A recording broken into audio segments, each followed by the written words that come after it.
Laredo International Airport. Continental Express is such a watershed moment for accident investigation. On 7's good. Okay, and the cockpit scans, we're set for the before-start checklist.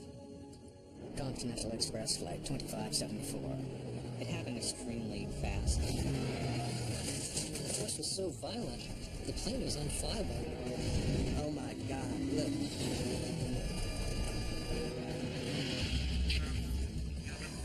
I was a little bit scared when I first saw the wreckage.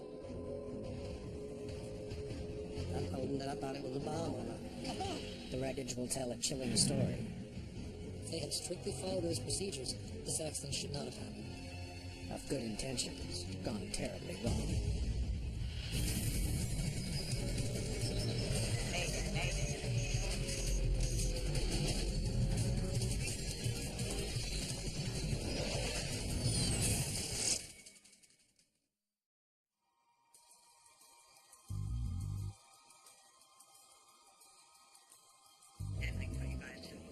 They're going to bring everybody in on 26 or 27. Okie dokie.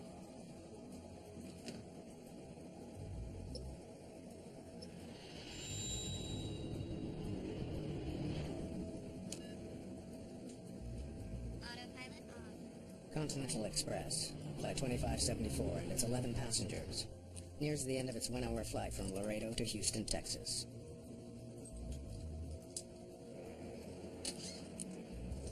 It's the second flight of the day for this crew. They have already flown from Houston to Laredo. Now they're on their way back. 15,000 feet below. It's a warm, late summer morning on the farms and cattle ranches of southern Texas. Captured on the right. The pilots prepare the Embraer 120 Brasilia for another routine landing. Captain Brad Patridge is just 29 years old. 43-year-old First Officer Clint Radosevich, he is now very close to becoming a captain himself.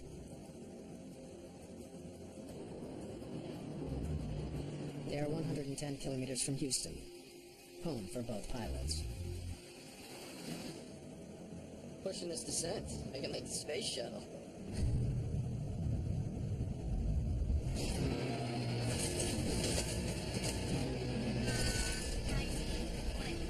In the blink of an eye, the plane is plummeting towards the ground.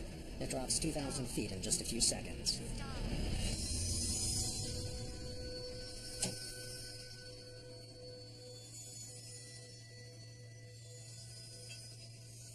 Far below, Kerry Labai and his brother Clifton are working on their farm. My brother and I heard an explosion. We both looked up in the air, and it was, oh my God, look. Seen the plane coming out of the air. The plane was spiraling. Flight 2574 plummets to the ground at more than 500 kilometers an hour.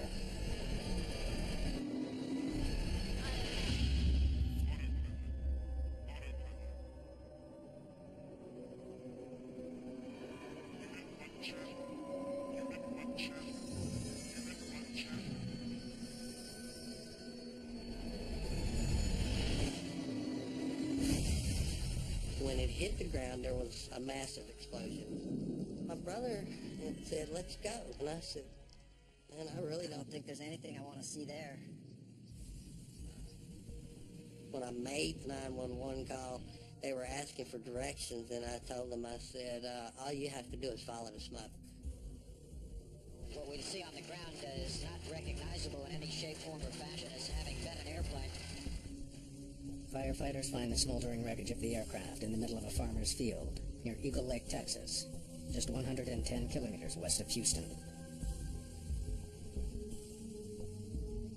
As you went there, if you wouldn't have knew it was an airplane, you would have just thought it was a pile of trash. It was burnt so far. 10 bodies were found inside the wreckage, 4 outside. All 14 people on board, including Patridge and Radosevich, are dead.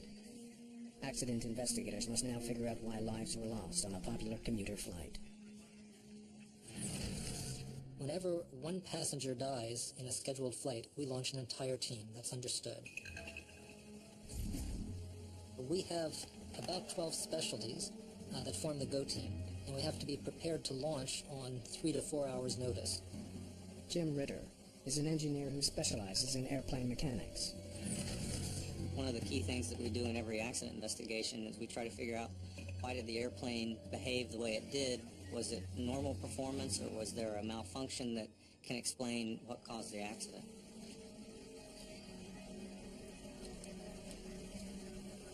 I was a little bit scared when I first saw the wreckage. The airplane was destroyed, and there wasn't a lot to go on. Deepak Joshi is an expert on the structure of the aircraft itself. I went straight to the main wreckage where I found most of the airplane. My first order of business was to locate the four corners of the airplane.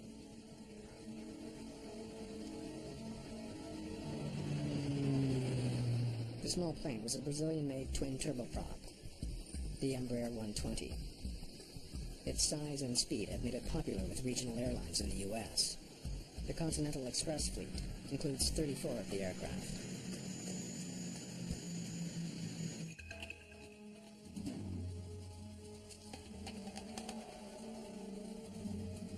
The first day, when we got down there, I led the group in terms of interviewing 6 witnesses.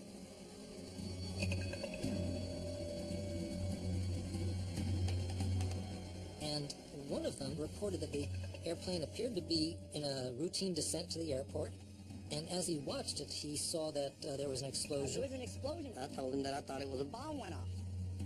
And it was spiraling as it went down. When it hit the ground, there was a secondary explosion. And kaboom! The primary explosion is what caused us to go, oh my God. I could see a hole in it. It looked like it had a hole in it about the size of a Volkswagen. The eyewitnesses were unanimous that the airplane was on fire before it reached the ground. Seen this plane, solid fire, just outside wings and going straight down. The wing was blown completely off, and it was just dangling there. The eyewitness testimony is compelling. An onboard explosion caused by a bomb seems like a very real possibility.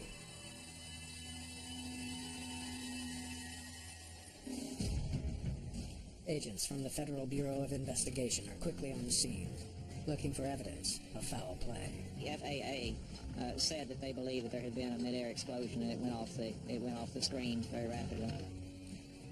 The FBI had gotten a report that someone had placed a bomb on the aircraft, and they were being very careful and making sure that there was no evidence of any kind of bomb or criminal activity.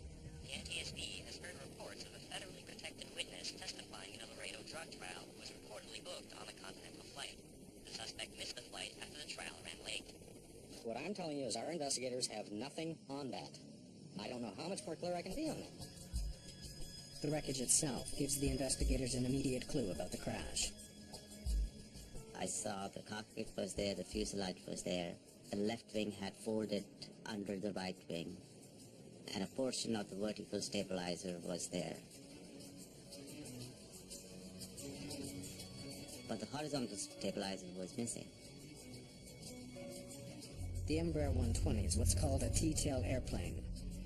The horizontal stabilizer sits on top of the vertical stabilizer. And then I wondered, where could it be?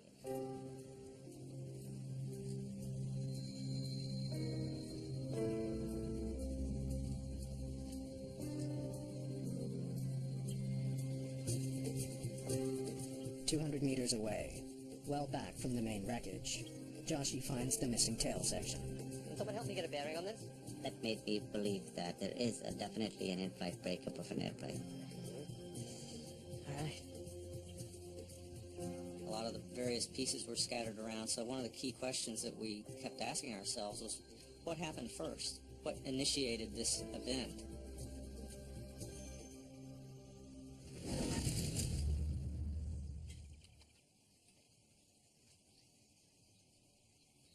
I'm guessing that tail came off at about 9,000 feet. There's something there, something speaking to us in that evidence. Deciphering the message won't be easy, but as the story of Flight 2574 unfolds, investigators will uncover a shocking accident scenario unlike anything seen before.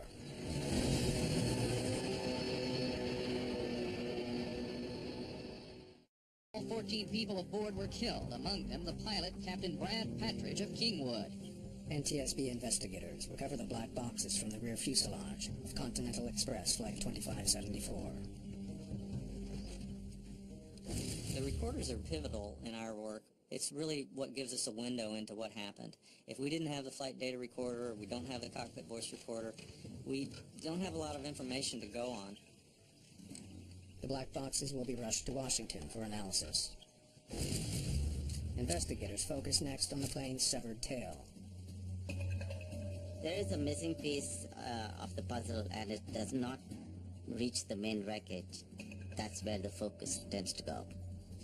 From its position 200 meters back from the rest of the wreckage, investigators can tell it was one of the first parts to come off the plane.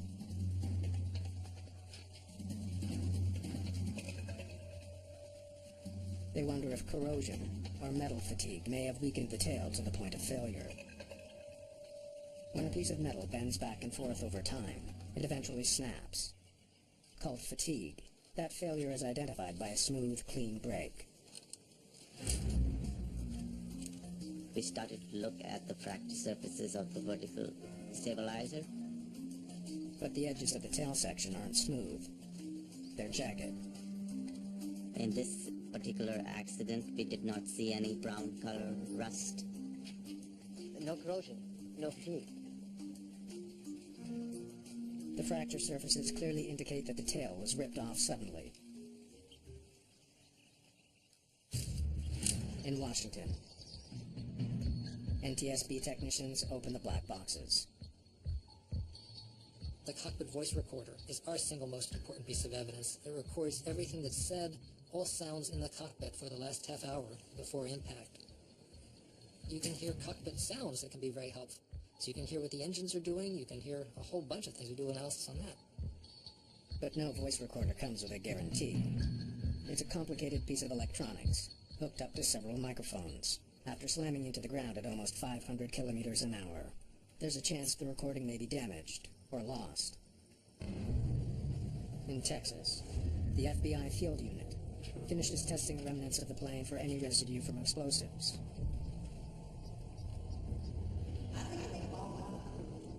The results are conclusive. There was no bomb on board Flight 2574. It became pretty obvious that we had a structural reason for the accident and not really a bomb or any kind of criminal event.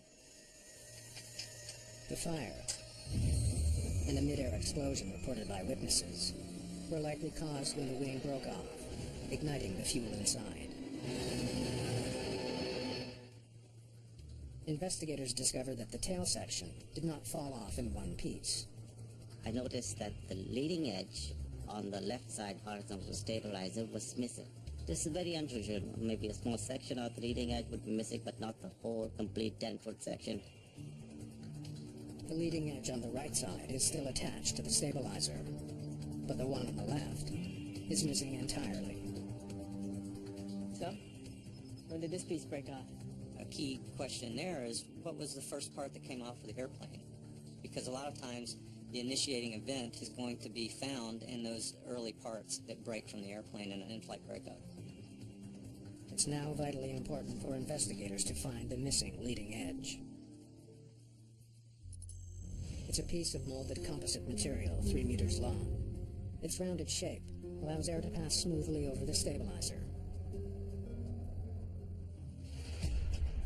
But the missing piece can't be found anywhere near the crash site. We really needed it, and there was a growing frustration because we thought this part was critical. Without it, they don't have all the pieces of the aircraft. More importantly, they're missing the piece that most likely came off first. That piece of evidence was very, very important for this investigation, and we made our best effort to find this leading edge. As searchers combed the area, Jim Ritter receives a copy of the CVR data from the lab in Washington. The good news is that the recording is intact. The pilot's final moments have been clearly captured. Radio check. Ritter wants to see if they discussed a developing crisis, or perhaps were forced to make a sudden maneuver to avoid an oncoming obstacle. If the airplanes are flying within 6,000 to 8,000 feet, you might have some involvement of birds. But the twin turboprop was flying much higher, well above any threat of a bird strike. Radio check. I can hear you loud and clear, as you also. Okay, I'll give you some ATIS. But the CVR is mostly filled with the sound of controllers giving the pilots routine instructions. Jetwing 2574, say your heading. 050. Jetwing 2574, roger. Fly heading 030. And normal conversation between the pilots. Got a few days off coming up. Gonna head down to the coast, a little R&R, a little golf. There are no hints of trouble on this flight until the first officer pushes his plane into a rapid descent towards Houston. Pushing this descent, making like a space shuttle.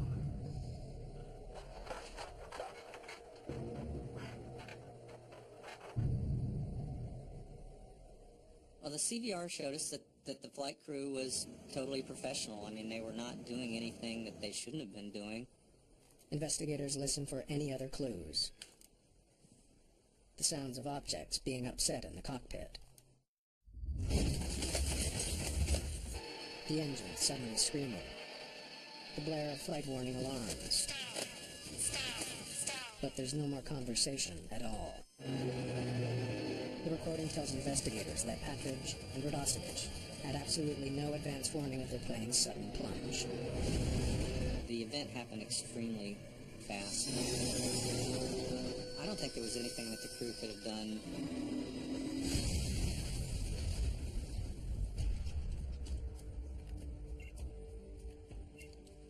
An analysis of the flight data recorder comes to the same conclusion. We didn't see anything unusual about the accident flight until the very instant that we had the pitch down.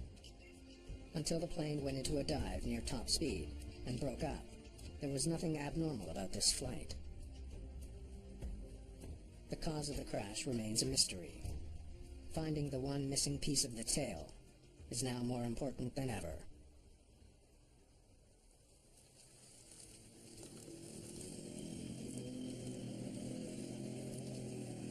We were doing marches through the area, and after several days went by, it was difficult. We had flights by the local volunteer groups who were flying over the site. They're searching a 12 square kilometer area for a 3-meter long composite piece. Finding it is a long shot. The search for Flight 2574's missing tailpiece has become desperate. There was this growing theme that we have to find that part, and there was a frustration that it was way more difficult than we thought. We had engineers from the aircraft manufacturer helping to tell us how heavy the parts were. Do you have the weight of the piece? The dimensions of the parts, so that we could figure out what drag levels we might see. Ritter logs the coordinates of the crash site. He studies the weather patterns from the day of the accident. So I took that information, put it together, and calculated where the leading edge radius should be. Finally, he comes up with a possible location for the missing piece.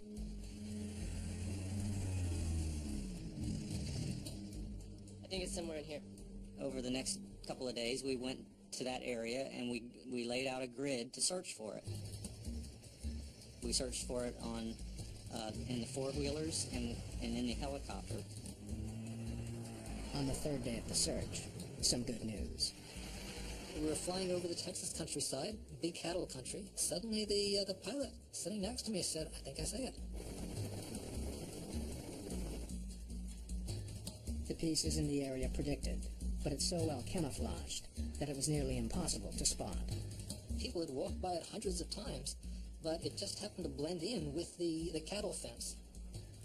Hey Jim, we Found it, and it's just where you said it was.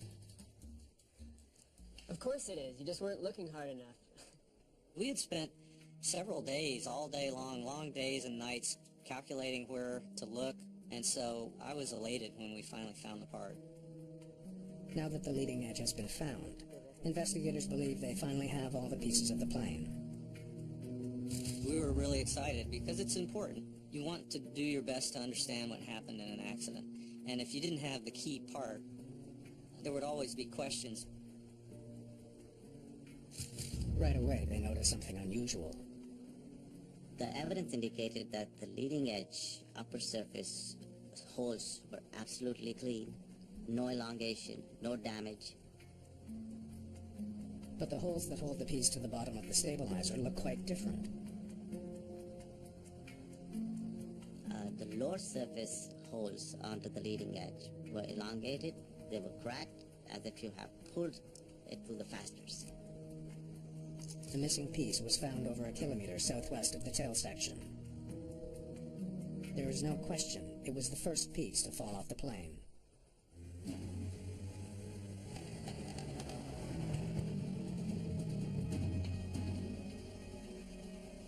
See, look here. Absolutely perfect on top, but destroyed at the bottom.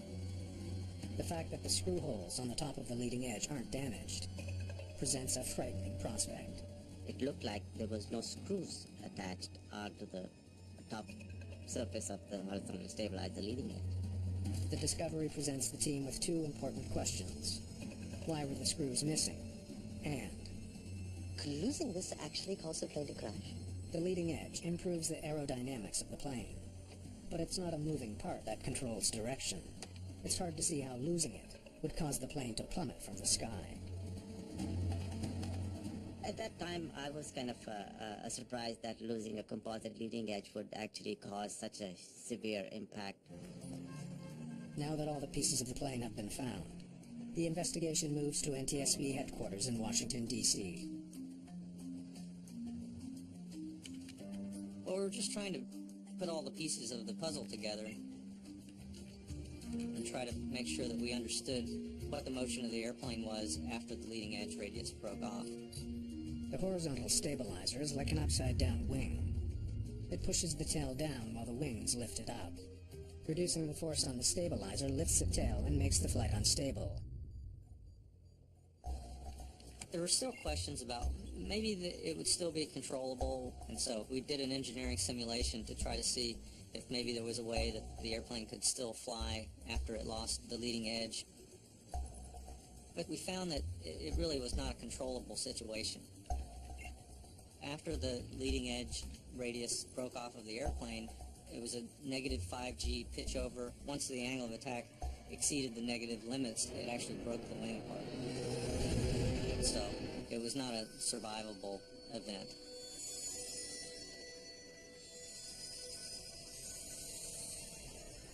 The simulations are conclusive. Losing just one leading edge along the horizontal stabilizer will send the plane into a catastrophic nosedive. Precisely what witnesses say happened to Flight 2574. If there's any component of the wing that you don't want to lose, it's the leading edge. The team now knows what triggered the crash, the loss of the stabilizer's leading edge. But what they still don't know is why the part seems not to have been properly attached.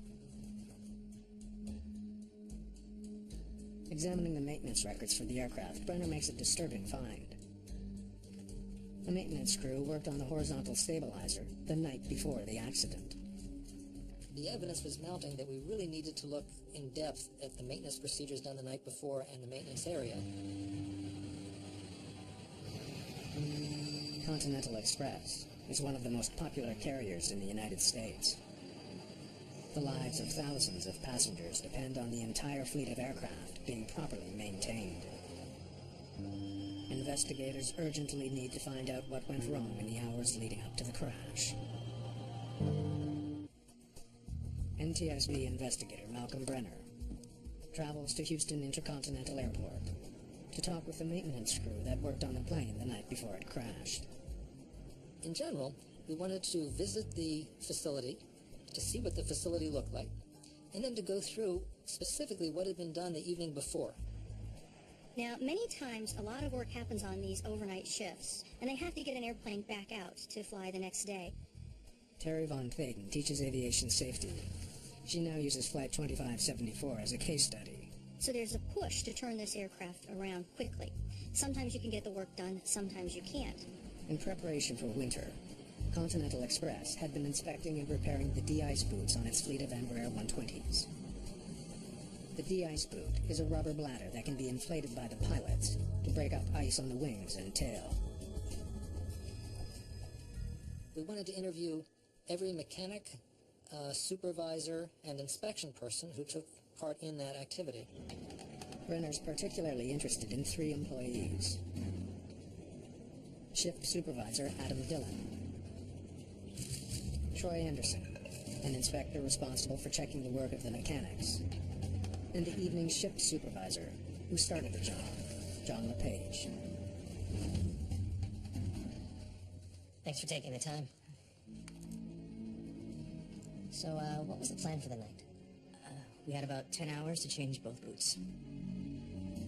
Replacing the boot involves removing the leading edge, stripping the old boot off it, and putting on a new one. The entire piece gets screwed back onto the horizontal stabilizer. This is a big job to do all in one night. It was scheduled to have these replaced during the midnight shift. Somehow, the evening shift had some extra time and decided they can help out get this airplane out, so we'll get it started. Grab what you need. I'll get the boots. Watching over the work being done by the mechanics is Inspector Troy Anderson. Had some time to lend a hand. We went up to the stabilizer to start the job.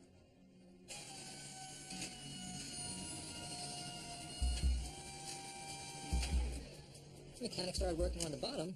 The inspector volunteered to climb up on top of the thing and get the top ones. The evening shift, the second shift of the day, was going to remove the screws holding the leading edge in place.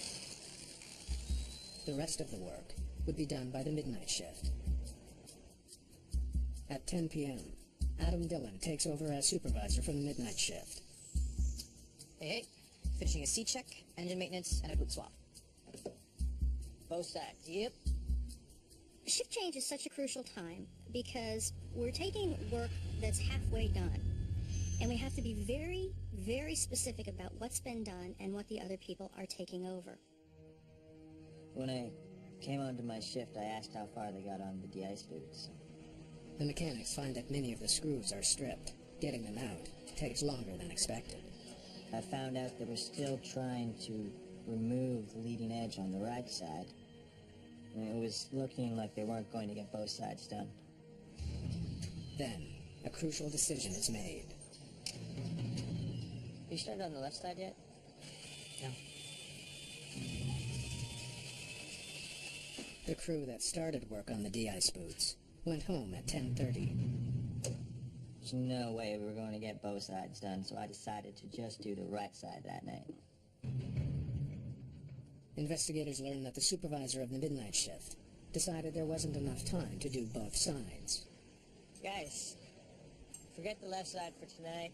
Let's get this plane out of here.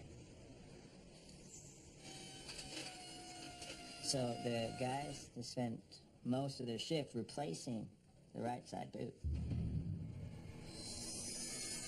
A few hours later, mechanics finished changing the de-ice boot and reinstalled the right side leading edge. So your mechanics didn't do any work at all on the left side? No, we didn't touch it. After having changed just the right de-ice boot, Airplane 701 is rolled out to the gate for the first flight of the day.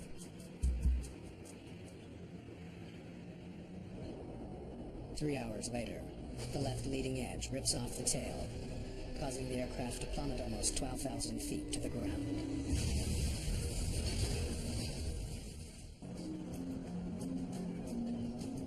Back in Washington, NTSB investigators try to piece together the information they've gathered so far. And Lepage. individual mechanics, the supervisors, in general, I thought we had good cooperation. They did describe what they were doing. I think they were credible. I believe they were trying to help. Where was Anderson if he was helping? We have about 10 hours. No way we were going to get both sides. I had some time on hand. The second shift. Investigators are almost certain that the screws were removed from the top of the left side leading edge and never replaced. But maintenance workers insist they only worked on the right side. Investigators are puzzled.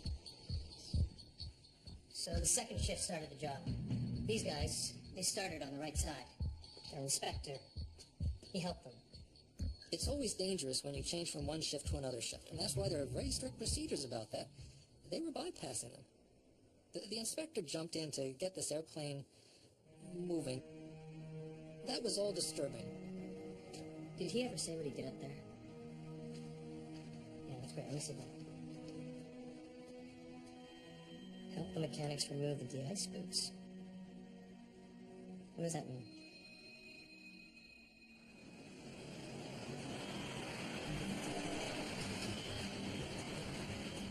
Malcolm Brenner returns to Houston to try to determine precisely what work Inspector Anderson performed on the doomed plane. Help mechanics remove de-ice boots. It's a very simple statement. It's not specific as to what was taken off the aircraft, what was done, where the maintenance stood at that time of the shift turnover. Help the mechanics remove the de-ice boots. What did you do? Well, it wasn't that busy, so I offered to help the guys. The inspector went up on the man lift and started helping the mechanics. That's not his job. He said he wasn't too busy, and they needed help. They're going to turn this around. It wasn't his role. It wasn't a good idea.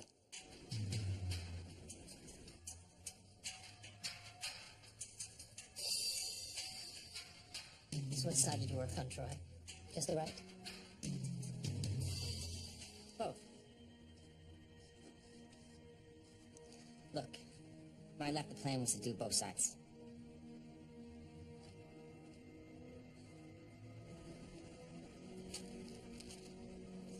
For me, the most disturbing was the inspector. He was up there, and he was the one who actually took the screws off. Part of the philosophy of maintenance is that you have one group that does the work, and then you have another group, the best of the best, the cream of the cream, who are then inspecting the work, and their function is to sign off and make sure that this work is being done properly. He had a bag of 40 screws, and he left the bag of 40 screws that he took out on the man lift for the oncoming shift. You started on the left side yet? No. I spoke with the second shift supervisor, who decided to skip the left side. So he asked the supervisor, have you done any work on the left side? The supervisor looked up and said, no, I'm not that I know of. Guys, forget the left side for tonight. Let's get this plane out of here. No one on the midnight shift knew that Anderson had started pulling screws from the left side. The work records weren't done. And the procedures, even though they're in place and should have worked, they weren't followed. Did you give your mechanics the paperwork to fill out on the job? No. Sometimes the paperwork takes longer than the job itself. On a shift turnover, that's one of the critical things that you have. You have a written record that anyone can go back to. It wasn't done. None of the mechanics from the evening shift filled in the cards which detail the work they've done for the next shift. And we asked the supervisor, why wasn't it done? And he said, well, it's a simple procedure, and sometimes it's not worth doing. If you take out a bunch of screws, you wouldn't issue the work cards. It's more trouble than to do it. That was disturbing. And Inspector Troy Anderson was vague about the work he did. His write-up didn't really describe the fact that he took the screws out on the left. He did not see his role as a mechanic on that aircraft, so I think perhaps he didn't take writing on those cards as seriously as he should have, because that was the mechanic's job to do that.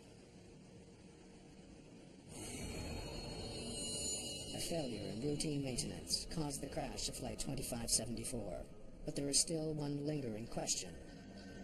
Captured on the right. The plane flew more than 800 kilometers before the leading edge tore off. It is pretty amazing that the horizontal tail stayed intact for that first flight. Pushing this descent, making like the space shuttle. Why didn't it happen sooner?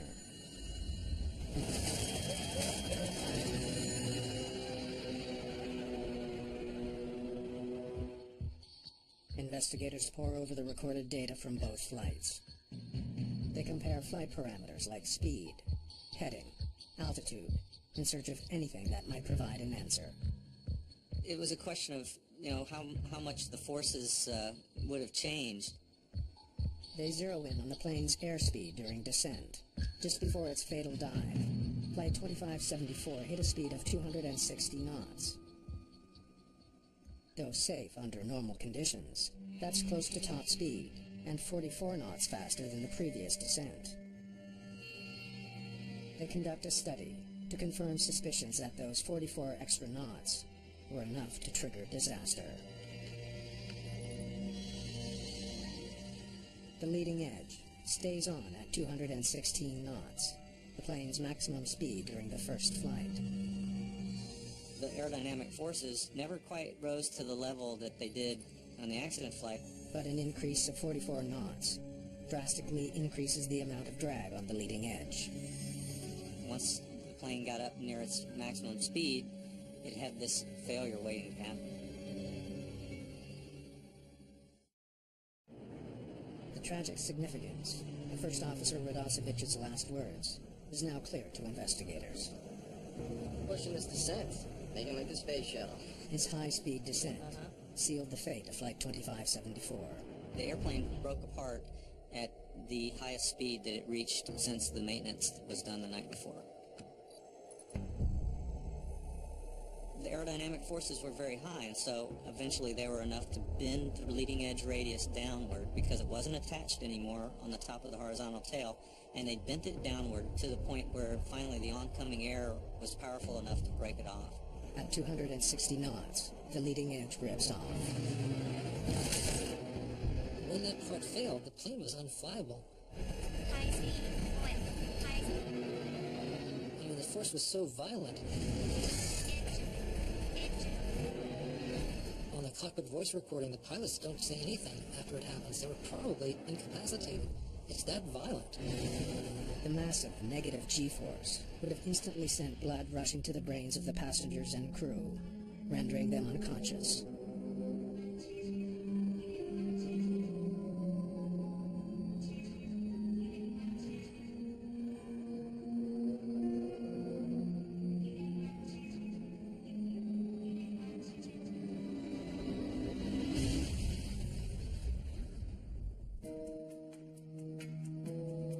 The NTSB blames the accident on the failure to reinsert all the screws holding the left leading edge to the tail. My heart reached out to the people that had worked on the airplane because I knew this was a human error. And whoever had been involved in that maintenance, I'm sure, was going to feel very badly about the situation. The Safety Board also takes the unprecedented step of faulting Continental Express for not making sure all maintenance procedures were followed. In particular, the failure to ensure the mechanics and inspectors completed the proper paperwork. Sometimes the paperwork takes longer than the job itself. This was a preventable accident. If they had strictly followed those procedures, this accident should not have happened. The Continental Express accident is such a watershed moment for accidents and accident investigation in particular because it's one of the first times that the culture of the organization was mentioned in an accident investigation. Never before has the NTSB cited an airline's senior management for allowing a climate where rules get bent. Leadership needs to understand their accountability in these accidents and have more commitment towards the people on the line so that they can do their jobs properly and effectively. As a result of the crash, airlines now put much greater emphasis on making sure all safety procedures are followed.